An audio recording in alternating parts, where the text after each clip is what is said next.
جانے دل برم، از قلم فروا خالد، پارٹ 3۔ چھوڑو مجھے، باہر جانا ہے، جانے دو مجھے، چھوڑو، مار دوں گی میں اس عورت کو۔ مشائم رحمان پر آج پھر پاگل پن کا دورہ پڑ چکا تھا۔ وہ چیخ رہی تھی، چلا رہی تھی، جس کی وجہ سے پورے کیانی ولا میں اس کی چیخوں پکار گونج رہی تھی۔ نہ جانے کتنی ملازمین اسے قابو کرنے کی کوشش میں ہلکان ہو رہی تھیں، مگر وہ سب کے ہاتھوں سے پھسلتی دروازے پر کھڑی نیلم بیگم کو مارنے کے لیے دوڑ رہی تھی، جو مشائم کی حالت دیکھنے کے باوجود وہاں کھڑی مسکراتی اسے مزید تیش دلا رہی تھی۔ اس کو یوں مسکراتا دیکھ مشائم مزید پاگل ہو رہی تھی۔ اس کو یہ انجیکشن لگاؤ، ایسے نہیں چپ ہونا اس نے۔ نیلم بیگم نے ہاتھ میں پکڑا انجیکشن نکال کر ملازمہ کی جانب بڑھا دیا تھا۔ اس انجیکشن کو دیکھ مشائم کی آنکھوں میں خوف واضح ہوا تھا۔ نہیں، مت لگاؤ مجھے یہ، نہیں۔ وہ روتی سر ہلاتی اس انجیکشن سے بچنے کے لیے نیلم بیگم کے آگے فریاد کر رہی تھی، لیکن اگر اس عورت کے دل میں ذرا سا بھی رحم ہوتا تو وہ آج اس حال تک نہ پہنچی ہوتی۔ ملازمہ نیلم بیگم سے وہ انجیکشن لیتی مشائم کے قریب آئی تھی۔ مشائم مسلسل نفی میں سر ہلاتی سے روکنے کی کوشش کر رہی تھی۔ یہ انجیکشن جب بھی اسے لگایا جاتا تھا وہ اگلے ایک ہفتے کے لیے مفلوج ہو کر رہ جاتی تھی۔ وہ دیکھتی اور سمجھتی سب کچھ تھی، مگر بول نہ پاتی تھی، نہ اپنا ہاتھ تک نہیں ہلا پاتی تھی۔ انجیکشن کو اپنے قریب آتے دیکھ مشائم نے بے بسی کی انتہا پر پہنچتے اپنی بھیگی آنکھیں سختی سے میچ لی تھی۔ پاگل پن کا دورہ پڑنے کے باوجود وہ اتنا تو سمجھ ہی رہی تھی کہ یہ انجیکشن لگا کر اسے کوئی خیر خواہی نہیں کی جا رہی، بلکہ دشمنی ہی نبھائی جا رہی تھی۔ 1 منٹ رک جاؤ۔ اس سے پہلے کہ وہ انجیکشن مشائم کے وجود میں اترتا، وہاں گونجی فیروز کی گمبھیر بھاری آواز پر سب لوگ اپنی جگہ ساکت ہو گئے تھے۔ نیلم بیگم گھبرا کے پلٹی تھی۔ ان کے مطابق تو فیروز رحمان کیانی کے ساتھ کسی میٹنگ میں کیا ہوا تھا، ان کی واپسی رات تک تھی، مگر اسے اس وقت یہاں دیکھ کر ان کا رنگ فک ہوا تھا۔ انہوں نے فیروز سے نگاہیں بچا کر ملازمہ کو اشارہ کیا تھا، جو ان کے اشارے سے پہلے ہی انجیکشن بدل چکی تھی، مگر ان لوگوں کی یہ حرکت مشائم کی نگاہوں سے چھپی نہیں رہی تھی۔ یہ کیا طریقہ ہے ایک انسان کو ڈیل کرنے کا؟ اٹھو اور نکلو یہاں سے تم سب۔ فیروز 5 کی تعداد میں ملازمین کو فیروز کو بری طرح دبوچے دیکھ دھاڑا تھا، جو سب جلدی سے مشائم کو آزاد کرتی اٹھ کھڑی ہوئی تھیں اور اسی رفتار سے نکل بھی گئی تھیں۔ مشائم اب بالکل آزاد تھی۔ اس نے خونخوار نگاہوں سے سامنے کھڑی ظالم اور بے حس عورت کو دیکھا تھا، جس نے اس کی زندگی کو برباد کر کے رکھ دیا تھا۔ مشائم نے سوچنے میں 1 سیکنڈ بھی نہیں لگایا تھا اور اپنے پاس رکھا پتھر اٹھا کر نیلم بیگم کی جانب اچھال دیا تھا۔ یہ سب اتنا اچانک ہوا تھا کہ نہ نیلم بیگم اپنے بچاؤ کے لیے کچھ کر پائی تھیں، ان کا پورا ماتھا لہو لہان ہو چکا تھا۔ مشائم کا نشانہ ایک دم پرفیکٹ تھا، ذرا سا چوک جاتا تو نیلم بیگم کی ایک آنکھ ضرور بند کروا دینی تھی۔ اسے افسوس ہی اس بات کا تھا کہ اس کا نشانہ چوکا کیوں نہیں تھا۔ یہ پاگل لڑکی کھلا چھوڑے جانے کے قابل ہی نہیں ہے، اسے زنجیروں سے باندھ کر رکھنا ہی بہتر ہے۔ نیلم بیگم مشائم کو نفرت امیز نگاہوں سے گھورتی وہاں سے نکل گئی تھی۔ ان کا یہ انداز فیروز نے بہت غور سے دیکھا تھا۔ کیوں آئے ہو تم یہاں؟ چلے جاؤ یہاں سے، ورنہ یہ پاگل تمہیں بھی مار دے گی۔ مشائم اب کی بار روتی شکوہ نگاہوں سے فیروز کی جانب دیکھتی چل آئی تھی، جو خاموشی سے دروازے کی جانب پلٹ گیا تھا۔ اسے یوں واپس جاتا دیکھ کئی آنسو مشائم کی آنکھوں سے ٹوٹ کر نیچے گرے تھے، مگر ان آنسوں میں شدت اس وقت آئی تھی جب وہ دروازہ لاک کرتا واپس پلٹا تھا۔ تم لوگ ایک ہی بار مجھے زہر کا انجیکشن دے کر مار کیوں نہیں دیتے؟ مجھے اتنی اذیت کا شکار کیوں دے رہے ہو؟ رحم کیوں نہیں آتا تم سب کو مجھ پر؟ مشائم کا لہجہ اب کی بار بالکل کمزور پڑ چکا تھا۔ فیروز بنا کچھ بولے اس کے قریب آیا تھا۔ I'm sorry۔ نہایت ہی دھیمے سرگوشیانہ لہجے میں بولتا، اس کی کمر میں بازو حمال کر کے اسے اپنے قریب کرتا، وہ اسے اپنے سینے میں بھنج گیا تھا، جبکہ مشائم اس کا سہارا پاتی پھوٹ پھوٹ کر روتی تھی۔ اس کے آنسو فیروز کی شرٹ بھگو رہے تھے، جبکہ اس کا سسکیوں کے زیر اثر ہلتا نازک وجود اس وقت فیروز خان کی مضبوط آہنی گرفت میں تھا۔ میں پاگل نہیں ہوں، وہ ہچکیوں کے بیچ اسے یقین دلاتی سسکی سے بولی تھی، جس کے جواب میں فیروز کچھ نہیں بولا تھا، مگر اس کے ہونٹوں کی گرمائش مشائم کو اپنے ماتھے پر محسوس ہوئی تھی۔ تم کیوں نہیں مان لیتے کہ میں پاگل نہیں ہوں؟ مشائم اس کے سینے پر مکہ برساتے چلائی تھی۔ یہ میں کبھی نہیں مان سکتا پاگل لڑکی، پوری نہیں مگر آدھی پاگل ہو تم۔ فیروز خان کا لہجہ بالکل سنجیدہ تھا، جس پر مشائم تپ اٹھی تھی۔ تو کیوں آ رہے ہو اس پاگل کے قریب؟ دور چلے جاؤ یہاں سے، کہیں تمہیں بھی نہ مار دوں۔ مشائم نے غصے میں آتے اسے خود سے دور دھکیلا تھا، جس کے جواب میں فیروز اس کی کلائی تھام کر اس کی کمر کے پیچھے مروڑتا اس کا چہرہ اپنے چہرے کے قریب تر کر کیا تھا۔ آگ سے کھیل رہی ہو تم، چھوڑ دو سب، کہیں ایسا نہ ہو اپنے ہاتھ ہی جلا بیٹھو۔ فیروز خان کے سرد و سپاٹ لہجے اور الفاظ پر مشائم نے جھٹکے سے سر اٹھا کر اس کی جانب دیکھا تھا، جو گہری کھوجتی نگاہوں سے اسے ہی دکھ رہا تھا۔ مشائم گڑبڑا سی گئی تھی۔ میں کچھ نہیں کر رہی۔ فیروز کے سامنے جھوٹ بولتے اس کا لہجہ کافی کمزور تھا۔ مجھے مار کر تمہیں کیا ملنے والا ہے، مجھے یہ سمجھ نہیں آ رہی۔ فیروز خان کے ادا کہے گئے الفاظ مشائم کو گہرے شوق میں مبتلا کر کے تھے۔ اس نے پھٹی پھٹی نگاہوں سے فیروز کی جانب دیکھا تھا، جو زخمی مسکان کے ساتھ اسے ہی دیکھ رہا تھا۔ میں نے ایسا کچھ نہیں کیا۔ مشائم نے پھر سے وضاحت دینی چاہی تھی، مگر اس کی بات پورے ہونے سے پہلے ہی فیروز اس کے گزار ہونٹوں پر جھکا تھا اور اس کے بقیہ لفظوں کے ساتھ ساتھ اس کی سانسوں کو بھی اس سے چھین گیا تھا۔ مشائم اس کی جانب سے اس حملے کے لیے بالکل بھی تیار نہیں تھی۔ وہ اس کا شدت بھرا لمس پاتی جی جان سے لرز رہی تھی۔ اس کی آنکھوں کے کناروں سے آنسو بہہ نکلے تھے، کیونکہ فیروز خان کے انداز میں محسوس کیا جانے والا غصہ شامل تھا۔ مشائم جب بھی اسے دور دھکیلنے کی کوشش کرتی، اس کے لمس کی سختی اس قدر بڑھ جاتی۔ جب کافی دیر بعد اپنا پورا غصہ اس پر انڈیلنے کے بعد فیروز نے اس کی سانسوں کو رہائی بخشی تھی، مشائم بری طرح ہانپتی اس کا ستم سہ کر واپس اس دشمن جاں کے سینے پر سر ٹکا گئی تھی۔ تمہیں کیا لگتا ہے تم میرے اتنے قریب آؤ گی اور صرف ایک اندھیرے کی وجہ سے میں تمہیں پہچان نہیں پاؤں گا؟ میں نے تمہاری طرف محبت کا ہاتھ بڑھایا تھا، جسے نہایت ہی بے دردی سے ٹھکرا کر تم نے میری محبت کو نفرت میں اچھا دیا ہے۔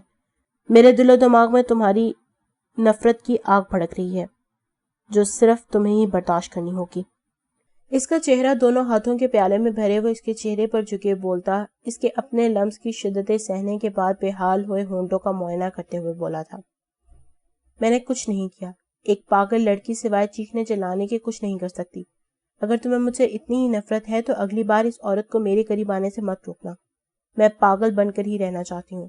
پوری ہوش و حواس کی نفرتیں سہنے اور دیکھنے سے بہتر ہے میں پاگل بن کر لوگوں کی ترس بھری نگاہوں برداشت کر لوں، وہ میرے لیے کم تکلیف کا باعث ہوں گی۔ مشائم چہرہ جھکائے آنسو بہاتے بولی تھی، وہ عورت تمہارے قریب آئندہ کبھی نہیں آئے گی۔ فیروز خان کے سامنے آج نیلم بیگم کی جو اصلیت آئی تھی، مشائم جانتی تھی اس کے بعد وہ اسے مشائم کے کمرے سے دور دور تک بھٹکنے نہیں دینے والا، تو میں خود اپنے آپ کو پاگل پن والا انجیکشن لگا دوں گی۔ مشائم غصے بھرے ضدی لہجے میں بولی تھی، ایک بار لگا کر دیکھنا ضرور، پھر اس کے بعد جو تمہیں میرا پاگل پن دیکھنے کو ملے گا نا، وہ بھی برداشت نہیں ہو پائے گا تم سے، اس لیے جو کرنا ہے سوچ سمجھ کر کرنا۔ فیروز اس کے گال کو سہلاتے اسے تیز نگاہوں سے وارن کرتا واپسی کی جانب پلٹ گیا تھا۔ پاگل میں نہیں تم ہو، جو کب غصہ کر رہا ہے، کب ناراض ہو رہا ہے اور کب محبت سے پیش آ رہا ہے، کبھی سمجھ ہی نہیں آتی اس شخص کی۔ اسے مجھ سے صرف ہمدردی ہے یا کچھ محبت بھی؟ نہیں، مجھ جیسی پاگل سے بھلا کون محبت کر سکتا ہے؟ مشائم اپنا ہی مذاق اڑاتی وہیں بیڈ پر گرتی پھوٹ پھوٹ کے رو دی تھی۔ سکینہ بیگم ایمرجنسی میں تھیں، سب گھر باہر ہی موجود ان کی صحت یابی کی دعا کو تھے، مگر وہ یہ بھی جانتے تھے کہ دعا کے ساتھ ساتھ ان کی ماں کو دوا کی بھی اشد ضرورت تھی، اور اس وقت ان کے حصے کی دوا ڈاکٹر سے زیادہ ارزال خانزادہ کے پاس تھی، مگر ارزال خانزادہ کا دل موم کر کے اسے وہاں لا پانا ان سب کو اس وقت ناممکن ہی لگ رہا تھا۔ ان کی حالت کافی سیریس ہے، وہ خود ہی اسٹیبل نہیں ہو پا رہی۔ اب سب میں ارزال خانزادہ کون ہے؟ وہ بار بار ارزال خانزادہ کا نام پکار رہی ہیں، پہلی بار کوئی ایسا پیشنٹ دیکھا ہے۔ ڈاکٹرز کی بات سن کر ان سب لوگوں نے مایوسی سے ایک دوسرے کی جانب دیکھا تھا۔ سر، ارزال ان کا پوتا ہے، ان کے مرے ہوئے بیٹے کی اکلوتی نشانی، جو کافی عرصے سے ان سے دور ہے۔ تو مدرس صاحب کے باقی کے الفاظ ابھی منہ میں ہی تھے جب ان کے نظر سامنے سے چل کر آتے ارزال خانزادہ پہ پڑی تھی۔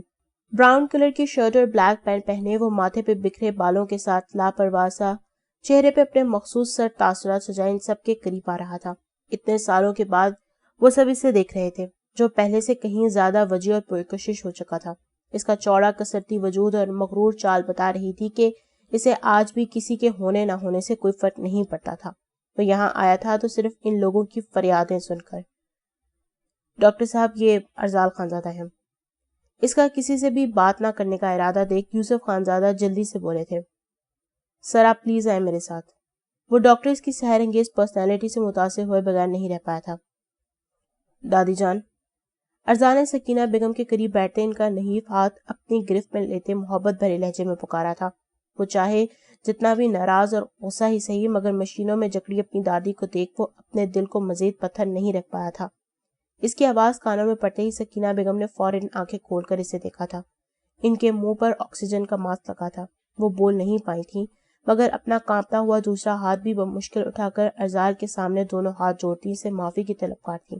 ارزال نے ان کے دونوں ہاتھوں کو تھامتے ان پر اپنے ہونٹ رکھ دیے تھے. آپ میری سب سے زیادہ اپنی تھی دادی جان. ارزال کے ہونٹوں سے نہ چاہتے ہوئے بھی شکوہ نکل گیا تھا جس پر سکینہ بیگم کی آنکھوں سے نکلتے آنسو ان کا تکیہ پوری طرح سے بھگو گئے تھے.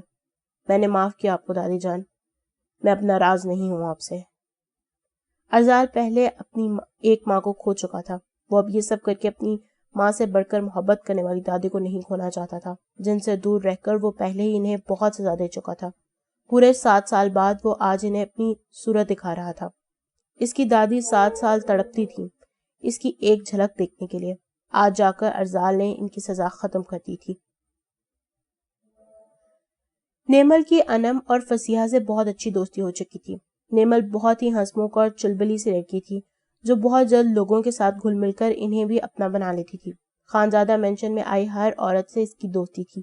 سکینہ بیگم کی لاڈلی ہونے کے باوجود اس میں کسی قسم کا کوئی نخرہ موجود نہیں تھا. وہ سب سے بہت اچھے سے ملتی تھی. انم اور فسیحہ کو بھی نیمل بہت پسند آئی تھی. ہر بات پر ایڈجسٹ کرنے والی. اسے کسی بھی بات سے کوئی اعتراض نہیں ہوتا تھا. لائٹ آن ہو یا آف، روم میں شور ہو رہا ہو یا خاموشی، وہ بنا کچھ بولے آرام سے سو جایا کرتی تھی. نیمل اپنی بک سامنے پھیلایا اپنی کوئی اسائنمنٹ بنانے میں مصروف تھی. انم اور فسیحہ تھوڑی دیر پہلے ہی چہل قدمی کے ارادے سے باہر نکلی تھی. ویسے تو وہ بھی ان کے ساتھ جاتی تھی مگر آج اسائنمنٹ کی وجہ سے وہ نہیں جا پائی تھی. نیمل اپنے کام میں کافی مگن تھی جب انم کے بیڈ پر رکھا اس کا موبائل زور و شور سے بج اٹھا تھا. نیمل نے ایک نظر بجتے فون پر ڈالتے واپس اپنی اسائنمنٹ کی جانب نظر موڑ لی تھی. اس کے مطابق یوں کسی دوسرے کی کال پہ کرنا غیر اخلاقی حرکت تھی مگر اگلے ہی لمحے سے یہ غیر اخلاقی حرکت کرنی پڑی تھی جب موبائل بج کر پاگل ہوتے بند ہونے کا نام ہی نہیں لے رہا تھا. اس نے ونڈو سے جھانک کر باہر دیکھا تو وہ دونوں دور دور تک کہیں نظر نہیں آئی تھی. ہاسٹل کا گراؤنڈ بہت بڑا تھا. السلام علیکم. نیمل نے کال اٹینڈ کرتے سلام دیا تھا کیونکہ دونوں کے موبائل پر یہ نمبر ادا سائی کے نام سے سیو ہوا تھا. وہ نہیں جانتی تھی یہ کون سے ادا سائی تھے. وعلیکم السلام محترمہ. آپ کون بات کر رہی ہیں؟ سلامتی بھیجنے کے ساتھ ہی دوسری جانب سے کافی سنجیدگی بھرے سرد انداز میں سوال کیا گیا تھا. محترم، کال آپ نے کی ہے، آپ بتائیں آپ کون ہیں؟ اس شخص کے مغرورانہ انداز پر نیمل پر بھر کے لیے بھول چکی تھی کہ یہ موبائل اس کا نہیں انم کا ہے. مقابل کا بولنے کا انداز کافی خوبصورت تھا مگر اس وقت دونوں طرف سے ہی اچھی بات کرنے کا موڈ کسی کا نہیں تھا. سادان شاہ بات کر رہا ہوں میں، اور آپ اس وقت جس موبائل کو بنا پرمیشن اٹھا کر کال سن رہی ہیں وہ میری بہن کا موبائل ہے. مقابل کی بات سن کر نیمل کے 14 طبق روشن ہوئے تھے. کیا مطلب؟ میرا مطلب سوری. اس کے طنزیہ لہجے پر نیمل سے فوری طور پر کوئی بات نہیں بن پائی تھی. انم سے بات کروانا پسند کریں گی آپ؟ اسے یوں ہی سکتے کے عالم میں فون کان سے لگائے کھڑا دیکھ سادان نے اب کی بار کافی سرد لہجے میں سے ٹوکا تھا. جی وہ تو باہر ہے. نیمل یوسف خانزادہ جو بھری پڑی یونیورسٹی کے سامنے نہیں گھبرائی تھی، اس ایک انسان سے فون پر بات کرتے اس کے پسینے چھوٹ چکے تھے اور کانفیڈنس کے تو پرکھچے اڑ گئے تھے. اس کی اتنی سی بات سن کر دوسری جانب سے کال کاٹ دی گئی تھی. اف میرے خدا، تم کتنی بڑی ڈفر ہو نیمل. ویسے تو بڑی کانفیڈنس کوئین بنی پھرتی ہو اور اب تم سے سیدھے طریقے سے بات بھی نہیں کی گئی. ہر کوئی سادان شاہ کی اتنی تعریفیں کرتا ہے مگر اس بندے میں تو بہت زیادہ ایٹیٹیوڈ ہے. حد ہو گئی. کال ہی پک کر لی تھی نا، کوئی چوری تو نہیں کی تھی نا. نیمل منہ بسوڑتی واپس اپنی جگہ پر آن بیٹھی تھی جب اسی لمحے وہ دونوں عجلت میں اندر آتی جلدی سے اپنے موبائل کی جانب بڑھی تھی. اوہ شٹ، ادا سائی کی اتنی ساری کالز ہیں، آج تو ڈانٹ پڑنی ہے. ادا سائی نے وارڈن کو کال کر کے ہمیں روم میں بلوایا ہے. نیمل کی سوالیہ نگاہوں پر انم نے جلدی سے بولتی کال ملائی کی تھی. کھڑوس شخص. ان دونوں کو سادان سے کال پر بات کرتے دیکھ نیمل اپنی بکس اٹھاتی روم سے ہی نکل گئی تھی. رحمان کیانی اپنی پہلی بیوی آمنہ بیگم اور اکلوتی لاڈلی بیٹی مشائم کے ساتھ اپنی بہت ہی خوشحال زندگی بسر کر رہے تھے۔ وہ منہ میں سونا چمچ لے کر پیدا ہونے والے لوگوں میں سے تھے۔ ان کی زندگی میں ہمیشہ پیسوں کی ریل پل رہی تھی۔ ان کی منگنی بچپن سے یہ ان کی پھپھو زاد کزن نیلم بیگم سے طے تھی، مگر رحمان کیانی ایک شادی کی تقریب میں اپنا دل آمنہ بیگم پر ہار بیٹھے تھے، جو بہت زیادہ حسین تو نہیں مگر بے انتہا پرکشش نقوش کی مالک تھیں۔ رحمان کیانی کو ان کی سادگی نے سب سے زیادہ متاثر کیا تھا۔ وہ آمنہ بیگم سے پہلی نظر کی محبت میں گرفتار ہو چکے تھے، جس کے بعد انہوں نے اپنے والد کو صاف صاف لفظوں میں کہہ دیا تھا کہ وہ شادی کریں گے تو صرف آمنہ بیگم سے۔ نیلم میں انہیں شروع سے ہی زیادہ انٹرسٹ نہیں تھا۔ نیلم فیشن کی دلدادہ مصنوعی چیزوں میں زیادہ انٹرسٹ رکھتی تھی، جو بات رحمان کیانی کو بالکل بھی نہیں پسند تھی۔ انہوں نے نہایت ہی آرام سے وہ منگنی توڑ دی تھی، جو بات نیلم کے دل پر خنجر کی طرح پیوست ہوئی تھی۔ وہ تو اپنے آپ کو کیانی ولا کی ملکہ سمجھے بیٹھی تھی، مگر ان کی جگہ اتنی آسانی سے کسی اور نے لے لی تھی، اور وہ ایک طرف کھڑی دیکھتی رہ گئی تھی۔ آمنہ رحمان کیانی کی دلہن بن کر ان کی زندگی میں داخل ہو چکی تھی، اور ان کی زندگی کی خوشیوں کو مزید دوبالا کرتے شادی کے 2 سال بعد انہیں ایک پیارے سے بیٹے سے نوازا تھا۔ وہ دونوں بہت زیادہ خوش تھے، مگر نیلم بیگم کی کالی نظر نے ان کی خوشیوں کو زیادہ دیر ٹکنے نہیں دیا تھا۔ ان کا بیٹا بھی صرف 1 سال کا تھا جب اچانک ایک دن کچھ غلط شے کھا جانے کی وجہ سے وہ ننھی جان اپنی ماں باپ کو روتا چھوڑ کر اس دنیا سے رخصت ہو گئی تھی۔ آمنہ بیگم اور رحمان کیانی کے لیے یہ غم بہت بڑا تھا، مگر ایک دوسرے کو سہارا بنتے انہوں نے اللہ کی رضا مانتے اس بات پر صبر شکر کر لیا تھا، جب ان کا رب ایک بار پھر ان پر راضی ہوا تھا اور انہیں ایک کومل سی ننھی پری سے نواز دیا تھا، جس کی کلکاریوں نے ان کے کیانی ولا میں پھر سے روشنیاں بھر دی تھیں۔ وہ دونوں مشائم کو پا کر بہت خوش تھے، مگر ان کی یہ خوشی نیلم ہضم نہیں کر پائی تھی۔ اس عورت نے حسد کی آگ میں جلتے نہ تو خود اپنا گھر بسایا تھا اور نہ ہی ان دونوں کو بسنے دیا تھا۔ مشائم 7 سال کی تھی جب اچانک اسے پاگل پن کے دورے پڑنے لگے تھے۔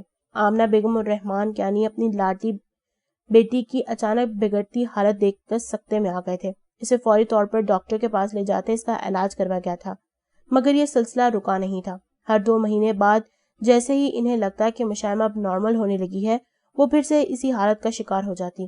آمنہ بیگم اپنی بیٹی کی یہ حالت دیکھ اندر سے ٹوٹنے لگی تھی۔ جب وہ معصوم بچی بیٹھے بیٹھے اپنے بال نوچنے لگتی تو آمنہ بیگم کو اپنا دل بند ہوتا محسوس ہوتا۔ یہ سلسلہ چلتے کئی سال گزر گئے تھے۔ بڑے سے بڑا سرجن بھی اس کے مرض کی تشخیص کرنے میں ناکام رہا تھا۔ رحمان کیانی نے ملک چھوڑ کر کسی اور ملک چلے جانے کا فیصلہ کیا تھا۔ وہ اپنا سارا بزنس وائنڈ اپ کر رہے تھے، اس بات سے انجان کہ ان پر کیا قیامت ٹوٹنے والی ہے۔ وہ ایک دن گھر واپس لوٹے تھے، پورے کیانی ولا پر سناٹا چھایا ہوا تھا۔ ان کے والد ان دنوں عمرہ کرنے گئے ہوئے تھے۔ رحمان کیانی کو کہیں بھی کوئی ملازم نظر نہیں آیا تھا۔ گھر کی ہر شے اپنے ٹھکانے پر تھی۔ ان کی چھٹی حص نے انہیں کچھ غلط ہونے کا الارم دیا تھا۔ وہ جیسے ہی اپنے بیڈ روم میں داخل ہوئے، سامنے کا منظر ان کی ہستی کو فنا کر گیا تھا۔ آمنہ بیگم بیڈ پر مردہ حالت میں پڑی تھی، جبکہ 16 سالہ مشائم ساکت سی دیوار کے ساتھ لگی بیٹھی خالی خالی نگاہوں سے اپنی ماں کے بے جان پڑے وجود کو دیکھ رہی تھی۔ اس کی آنکھوں میں ایک آنسو تک نہیں تھا۔ پوسٹ مارٹم کے بعد پتا چلا تھا کہ آمنہ بیگم کی موت سر پر کوئی وزنی شے لگنے سے ہوئی تھی، جس کے بعد نیلم بیگم سمیت خاندان کے باقی تمام حاسدین نے اس موت کا الزام مشائم کے پاگل پن پر لگا کر رحمان کیانی کو اسے پاگل خانے بھجوانے کا مشورہ دیا تھا۔ ان سب کے مطابق جو لڑکی اپنی ماں کی جان لے سکتی تھی، وہ باقیوں کے لیے زیادہ خطرے کا باعث تھی۔ ایسے پاگل انسان کا نارمل لوگوں کے بیچ رہنا ٹھیک نہیں تھا۔ سب لوگوں کے بہت زیادہ پریشرائز کرنے کے باوجود بھی رحمان کیانی صاحب اس بات کے لیے اپنے دل کو راضی نہیں کر پائے تھے۔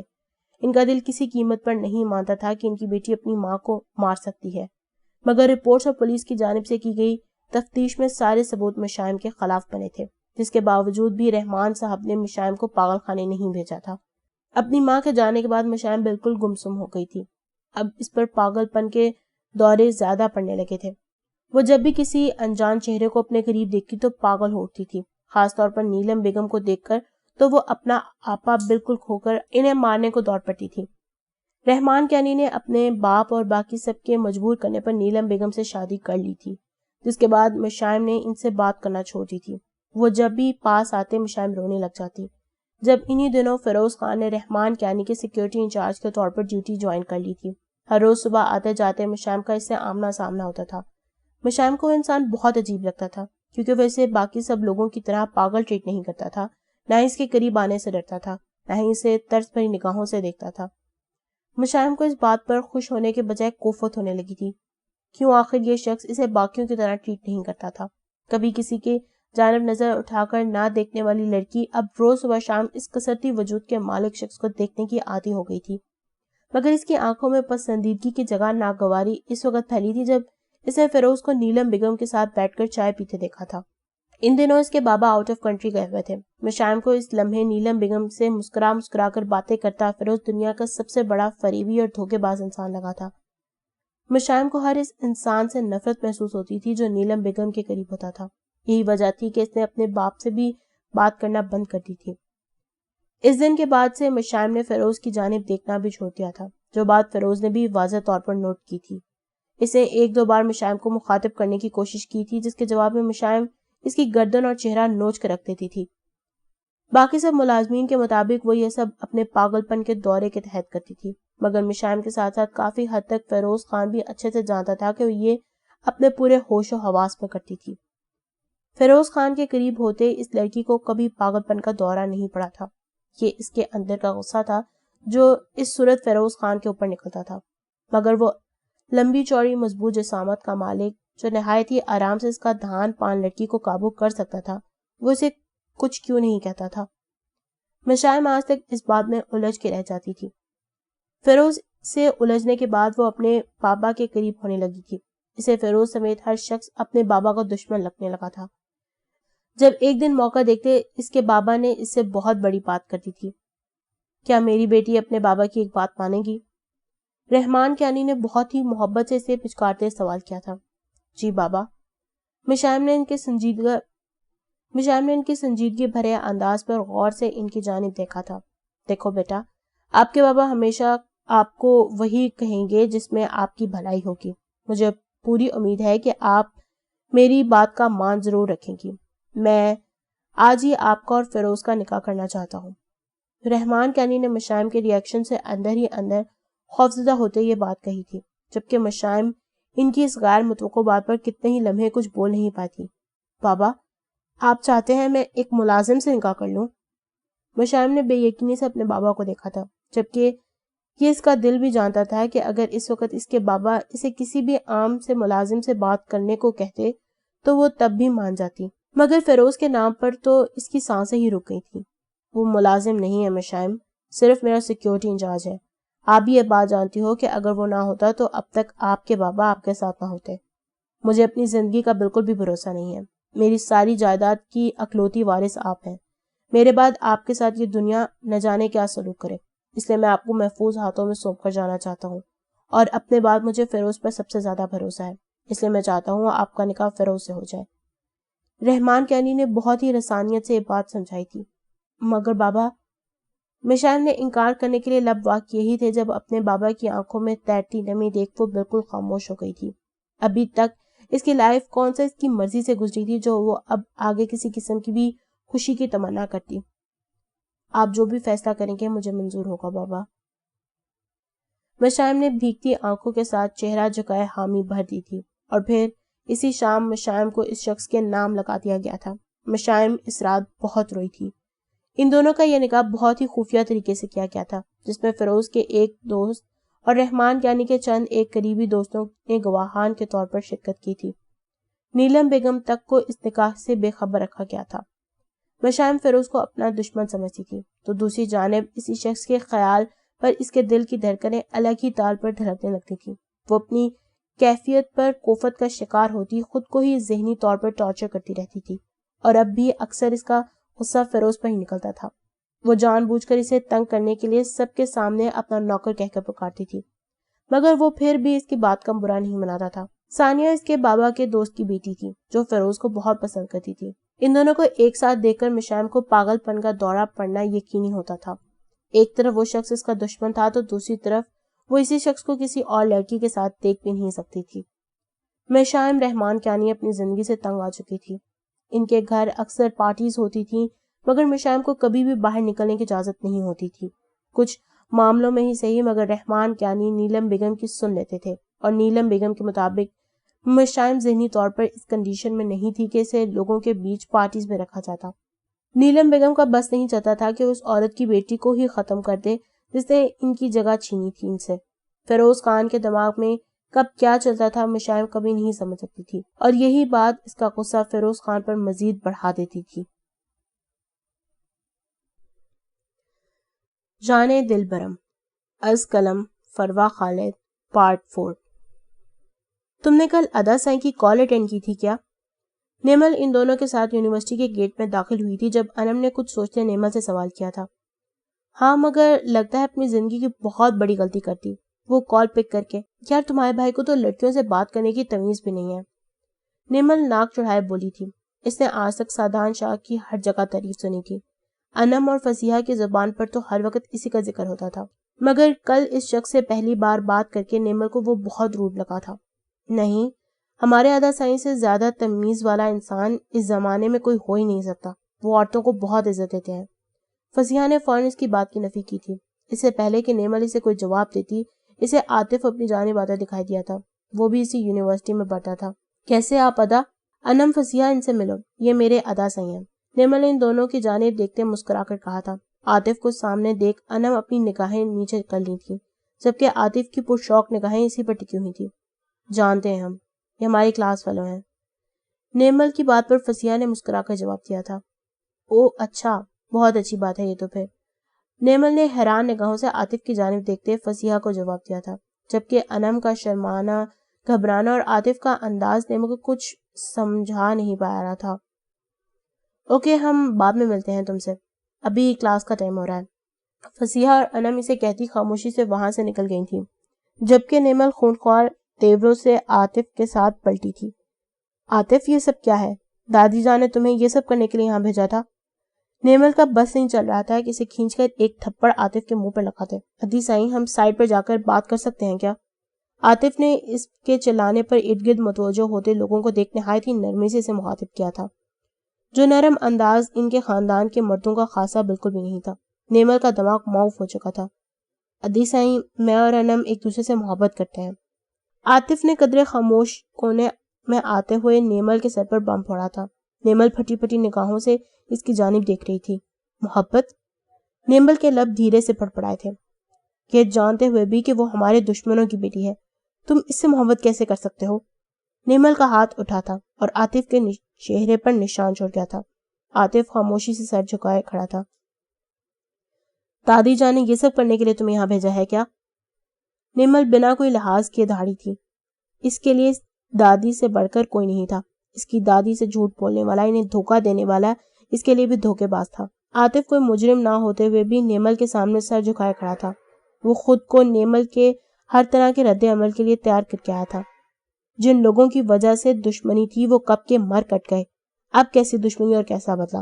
اور ویسے بھی دادی جان نے بھی تو مجھے یہی کہا تھا کہ شاہوں کی بیٹی کو محبت میں پھنسانا ہے، میں نے ان کی بات مانی، مگر انم اتنی معصوم لڑکی ہے کہ میں اس کے ساتھ کوئی فریب نہیں کر سکا، میں اس کے جذبات سے نہیں کھیل سکا اور سچی محبت کر بیٹھا اس سے۔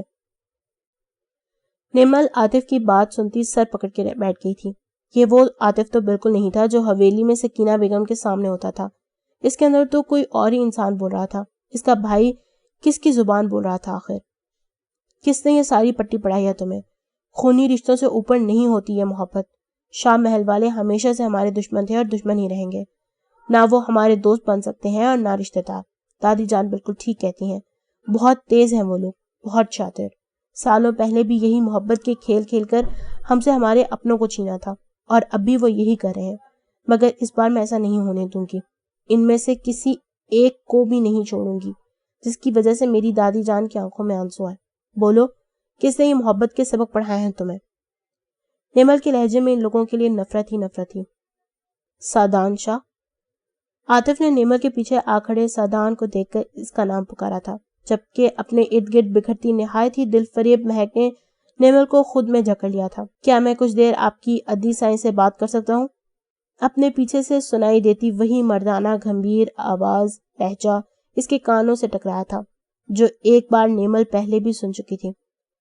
سادان کو دیکھ عاطف کے ہونٹوں پر دھیمی سی بے فکری بھری مسکراہٹ بکھر گئی تھی، جیسے وہ جانتا ہو کہ سامنے کھڑا شخص سب کچھ ٹھیک کر دے گا۔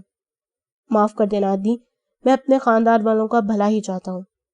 عاطف نیمل کے آگے جھک کر کان پکڑ کر بولتا وہاں سے پلٹ گیا تھا، جبکہ نیمل ایک جھٹکے سے پلٹی تھی۔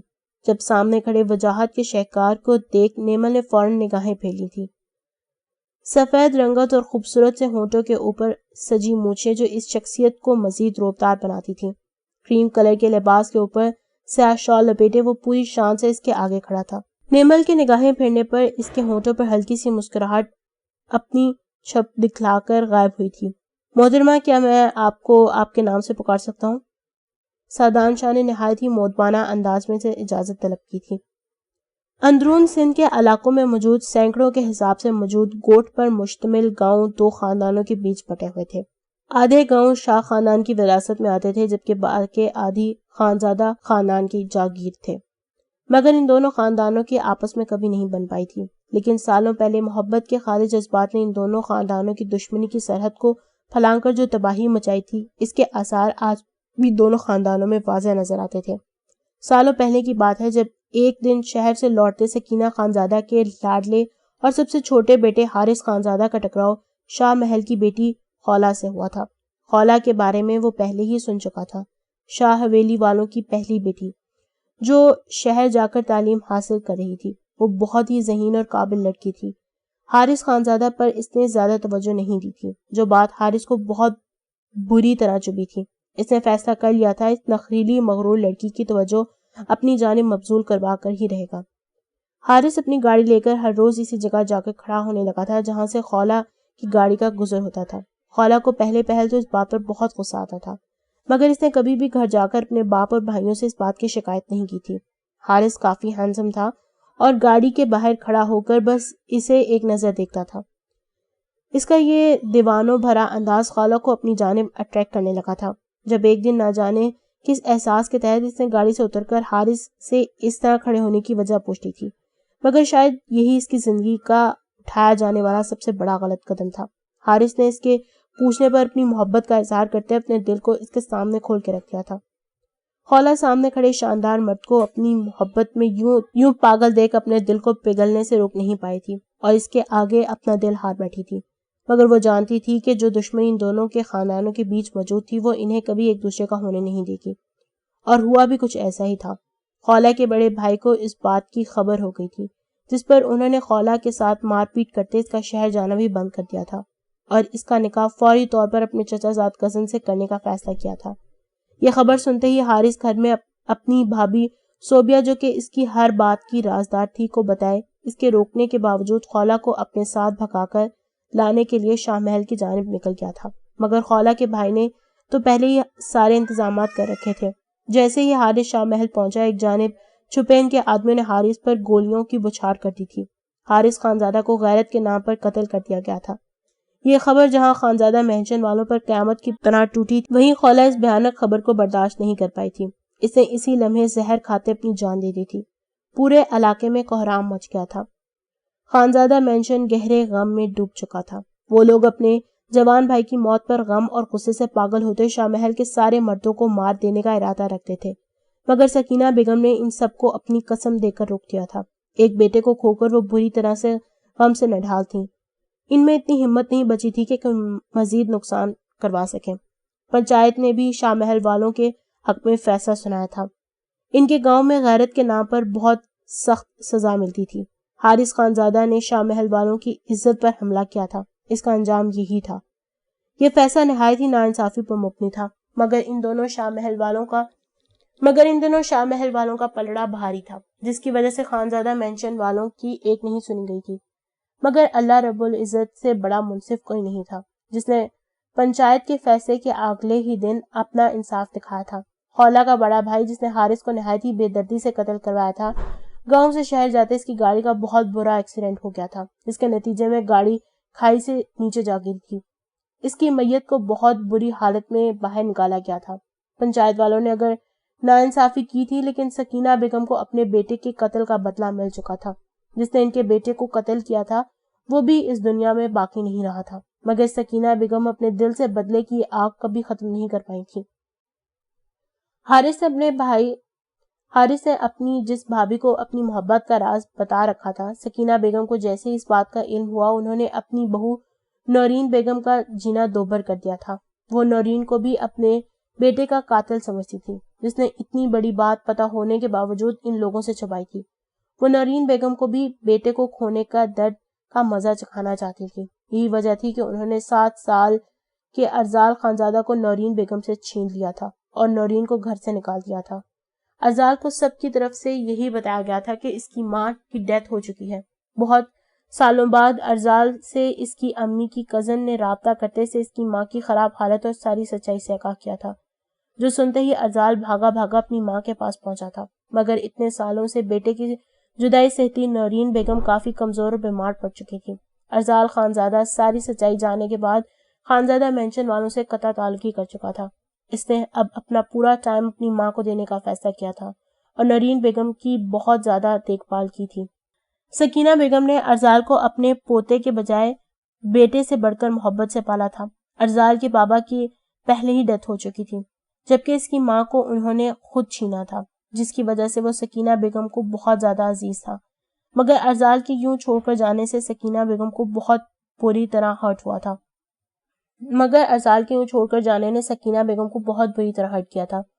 وہ دل کی مریض بن چکی تھی اور ساتھ شاہ محل والوں کے لیے ان کے دل میں مزید نفرت بھڑک اٹھی تھی۔ وہ ارزال کے دور جانے کی وجہ بھی شاہ محل والوں کو ہی سمجھتی تھی۔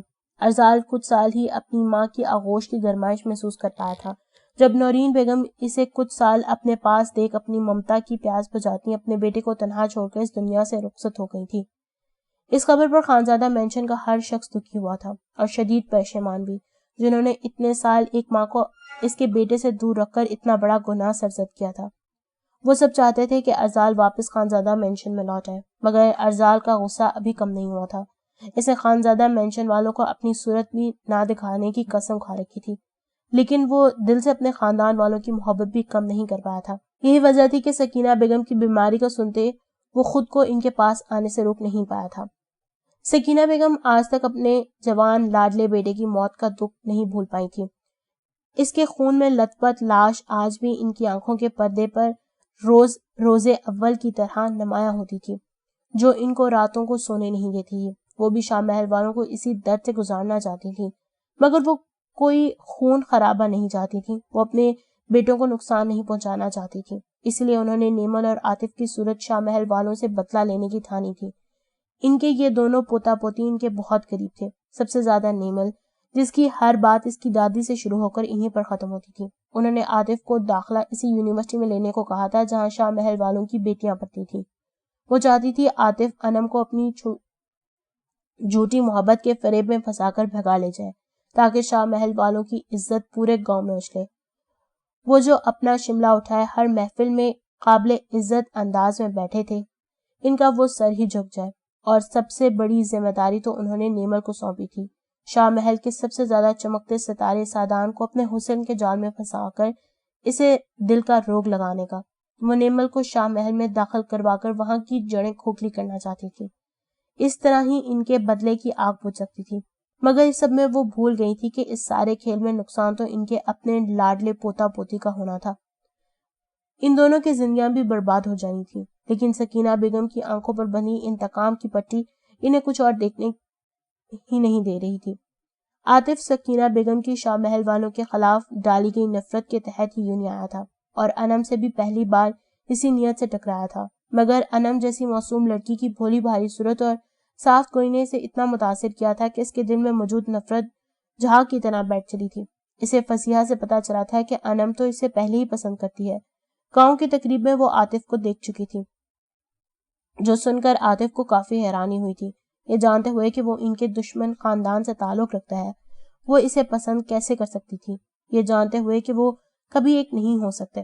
جس پر انم نے اس کی ملاقات اپنے پیارے ادا سائیں سادان شاہ سے کروا کر اسے بہت اچھے سے باور کروا دیا تھا کہ ان کے شاہ محل کے مردوں کی سوچ بہت حد تک بدل چکی تھی، جس میں بڑا ہاتھ سادان شاہ کا تھا۔ سادان نے عاطف سے ملتے پہلی ملاقات میں ہی عاطف کا نظریہ بدل دیا تھا۔ عاطف سادان کی شخصیت سے اتنا متاثر ہوا تھا کہ اس نے اسے یہ تک بتا دیا تھا کہ وہ انم کی جانب کس نیت سے بڑھا تھا، مگر اب وہ انم سے سچی محبت کرنے لگا ہے۔ سادان اس کی صاف گوئی پر بہت خوش ہوا تھا اور ان دونوں کی شادی کروانے کا وعدہ بھی کر لیا تھا۔ عاطف نے سادان سمیت انم اور فصیحہ کو بھی نیمل کے حوالے سے کچھ نہیں بتایا تھا، نہ ہی یہ کہ وہ شاہ محل والوں کے لیے دل میں کتنی نفرت رکھتی ہے، اور نہ ہی یہ کہ وہ کس نیت اور ارادے کے ساتھ یونیورسٹی آ رہی ہے۔ عاطف چاہتا تھا جیسے وہ سمجھ گیا تھا کہ کیا ٹھیک ہے اور کیا غلط، ویسے ہی نیمل بھی خود سمجھ جائے گی، کیونکہ سعدان شاہ جیسے بندے کو گھمانا آسان کام نہیں تھا۔ مگر عاطف یہ نہیں جانتا تھا کہ سکینہ بیگم نے نیمل کے دل میں کس قدر نفرت کا غبار رکھا تھا، سعدان شاہ اور اس کے گھر والوں کے خلاف، جسے اتنی آسانی سے ختم کرنا بالکل آسان نہیں تھا۔ آگے کس کو شہ ملنے والی تھی اور کس کو مات، کوئی نہیں جانتا تھا، مگر سب اپنی جگہ محبت اور نفرت کی یہ جنگ لڑنے کو بالکل تیار تھے۔ اس کھیل کے سب سے اہم کھلاڑی سعدان شاہ اور نیمل خانزادہ تھے، کیونکہ ہار کی صورت سب سے زیادہ خسارہ بھی ان دونوں کے حصے میں آنا تھا۔ کیانی ولا میں اس وقت گہری خاموشی چھائی ہوئی تھی، ہر طرف تاریکی نے اپنی چادر پھیلا رکھی تھی، باہر کی لائٹس ہمیشہ آن رکھی جاتی تھی، مگر آج خلاف معمول وہ بھی آف تھی، جب اچانک پورا کیانی ولا کسی کی نسوانی چیخوں سے گونج اٹھا تھا۔ بچاؤ، مجھے بچاؤ، کوئی زور زور سے چلا رہا تھا۔ ایک دم ساری لائٹس آن ہوئی تھیں، سب کو یہی لگا تھا کہ یہ آواز مشائم کی ہے۔ سب سے پہلے فیروز ہی بھاگتا ہوا مشائم کے کمرے تک پہنچا تھا، اس کے پیچھے رحمان کیانی بھی تھے، جبکہ سب ملازمین باہر رک گئے تھے، مگر کمرے کی لائٹس آن کرتے اندر کا منظر دیکھ وہ ٹھٹک کر دروازے میں رک گئے تھے۔ مشائم اپنا پسندیدہ بھالو، جس کا نام اس نے منو رکھا ہوا تھا، اسے سینے سے لگائے بیڈ پر دراز گہری نیند میں ہی لگ رہی تھی۔ اس کا کمبل کندھوں سے نیچے ڈھلکا ہوا تھا، جس کی وجہ سے ٹھنڈی سی سکڑی سمٹی پڑی ہوئی تھی۔ وہ اگر مشائم آرام سے سو رہی ہے تو یہ چیخنے کی آوازیں؟ رحمان کیانی صاحب نے کھڑے سوالیہ نگاہوں سے فیروز کی جانب دیکھا تھا۔ تو پھر نیلم؟ اچانک سے دماغ میں آئے خیال کے ساتھ وہ جلدی سے باہر کی جانب مڑتے نیلم کے کمرے کی جانب بڑھے تھے۔ وہ اسٹڈی میں بیٹھے اپنے کسی پروجیکٹ میں کام کر رہے تھے۔ چیخنے کی آواز پر ان کے دماغ میں پہلا خیال مشائم کا ہی آیا تھا۔ وہ سب لوگ نیلم کے کمرے کی جانب بڑھ گئے تھے، جبکہ فیروز گہری نگاہوں سے مشائم کی جانب دیکھتا بنا آواز پیدا کیے دروازہ بند کرتا بیڈ کی جانب آیا تھا۔ مشائم اپنی جگہ ساکت سی لیٹی تھی جب فیروز اس کے قریب بیڈ پر آن بیٹھا تھا اور دھیرے سے مشائم کی جانب جھکتا اس کے چہرے پہ پھونک مار گیا تھا، جس پر مشائم کی پلکیں لرز اٹھی تھی۔ سب لوگ جا چکے ہیں، اب تم اپنا یہ ناٹک بند کر سکتی ہو، پاگل لڑکی۔ فیروز اس کے کان کی لو پر جھکتا سرگوشی نما لہجے میں بولتا وہاں اپنا شدت بھرا لمس چھوڑ گیا تھا۔ مشائم کی گرفت اپنے منو پر مزید سخت ہوئی تھی، مگر اس نے آنکھیں کھولنے کی کوشش نہیں کی تھی۔ تو تم اپنا یہ ناٹک ختم نہیں کرو گی؟ فیروز نے جھک کر اس کے ہونٹوں کو دھیرے سے چھوا تھا۔ جب مشائم گھبرا کر آنکھیں کھولتی اس کے ہونٹوں پر ہاتھ رکھتی نفی میں سر ہلا گئی تھی۔ ایک پاگل کے اتنے قریب مت آؤ، مار دے گی تمہیں بھی، مشائم نے اسے وارن کیا تھا۔